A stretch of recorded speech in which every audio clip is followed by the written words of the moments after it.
Welcome to CineMyles, the show for cinephiles. I'm your host, Miles Hughes. I'm joined once again by Mr. Buksar, and we just saw Alien Covenant, which is the film that finally reveals the mystery we've been wondering for the last 5 years. Why, in the film Prometheus, did Ridley Scott decide to cast Guy Pearce in old age makeup? The reason is because he appears in an uncredited cameo in the opening scene of this film, and he's a younger guy again. So, there you go. So we didn't care much for this film. I didn't hate it nearly as much as he did. Hate is a strong word. I largely disliked this film. There's probably 2.5 scenes that I was actually engaged. I thought the character development was particularly weak. I thought the special effects were honestly kind of underwhelming. I didn't feel like it was scary for even an instant. Oh, I was scared a few times. The usual, like, the alien's coming to get you. I think part of the problem is that the Alien formula is so well worn at this point, and so to just go and do another Alien movie in this day and age when there've already been so many rip-offs, and they follow the pretty linear Alien formula. There's a crew, they get a distress call, they go to a planet, aliens happen. People die one by one, and you get to sort of pick off who's going to go first or next and all that, and by the end you're like... Okay, let's talk about Prometheus for a second. Yeah. I kind of think that film doesn't deserve its bad reputation. I enjoyed it for the time. Obviously, it hyped itself up too much, and it could never deliver on some of the broader things that it tried to do, and the cliffhanger ending is super annoying. But it is a functional film. It's gorgeous to look at. There's some really great acting in it, particularly from Michael Fassbender, who returns here. It works. It has a number of effective scenes. I don't hate that movie. This one, in a lot of ways, feels like a do-over of Prometheus. Like the bad critical reception came through and he'd sort of adjusted course. It's like he took what everybody complained about in Prometheus who didn't like it, that there were no aliens, it wasn't scary enough, it wasn't bloody enough, there was no real face hugger, and I missed that.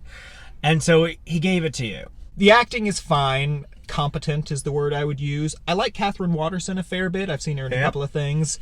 And she's no Ripley, but she gets the job done. And they, give her homage to Sigourney Weaver a number of times throughout the movie. Oh, yeah. Danny McBride was actually a pleasant surprise. I kind of thought he was the strongest actor in a weird way. Like, at no point was I ever like, it's distracting that Danny McBride is in this film. No. He's actually a really interesting character in this, and I like him. The shocker for me is that I think the weakest performance in the film is from Michael Fassbender. So he plays 2 characters in the film. He plays David, who is his British character from the first film, or Prometheus, that is, and Walter, who is the upgraded model, who they decided to retrofit with an American accent.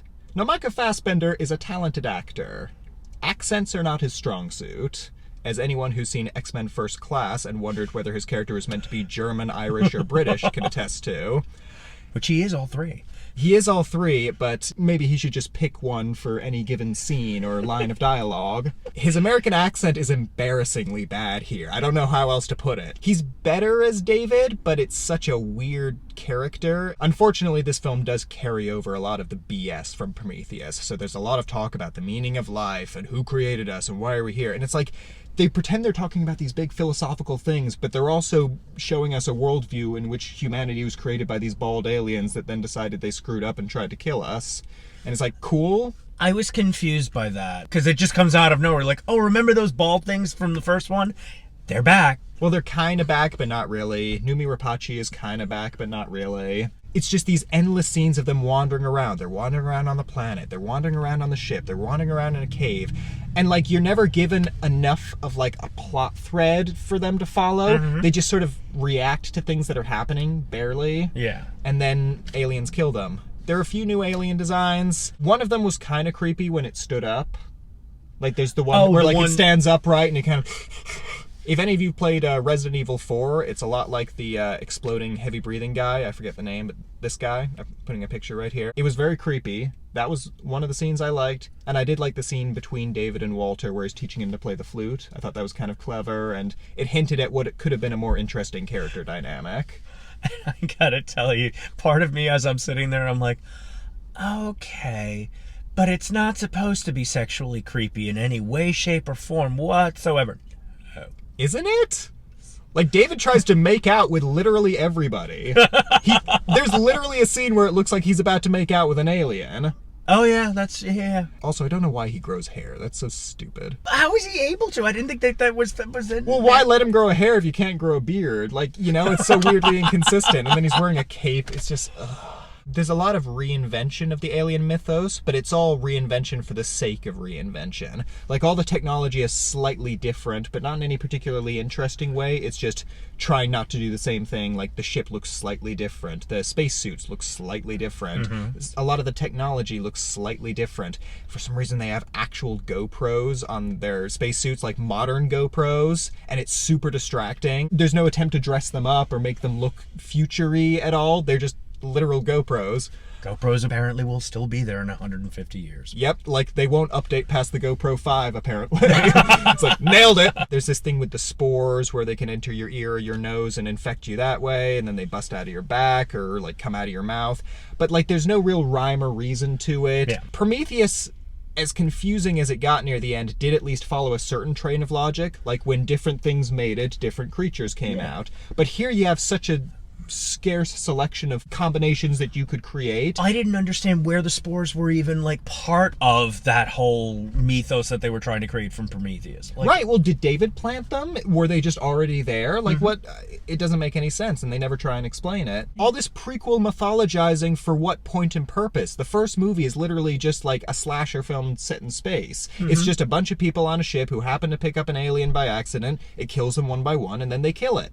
Okay, like, that's the whole thing. The reason Aliens was so brilliant is because it took that basic concept and made a completely different kind of film. Yeah. It's a completely different genre. Oh, absolutely. And most of the Alien films since then have just been a weak attempt to recreate that first film because they don't really know what to do, because I don't know that there's a whole lot to this franchise. And I hate to be that guy, but I'm gonna be that guy right now. CGI aliens are not as effective as the people in suits, used with limited editing and really suggestive lighting.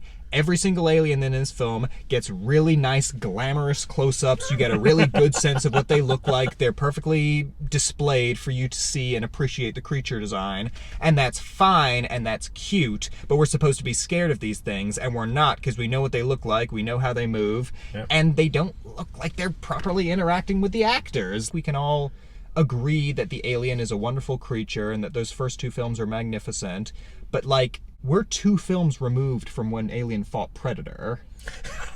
Like, there's only so much dignity this franchise can still salvage. I'm sure there are going to be people who really enjoy this film. At the end of the day, I would never tell anyone not to go see it, because your mileage may vary, and depending on, you know, how many of these films you've seen, how many of them you've liked, what you thought about Prometheus is probably the most relevant thing. It's entertaining enough, but not enough to like have to go see it. Like, Yeah. You don't need to see it in theaters. It's worth a red box or whatever if you're really curious. eventually you and I will see a movie that we can go, yes, really, go see it. Yeah. All right, so that's going to do it for us on CineMyles. Thank you so much for joining me, Jan. Thank you again, as always.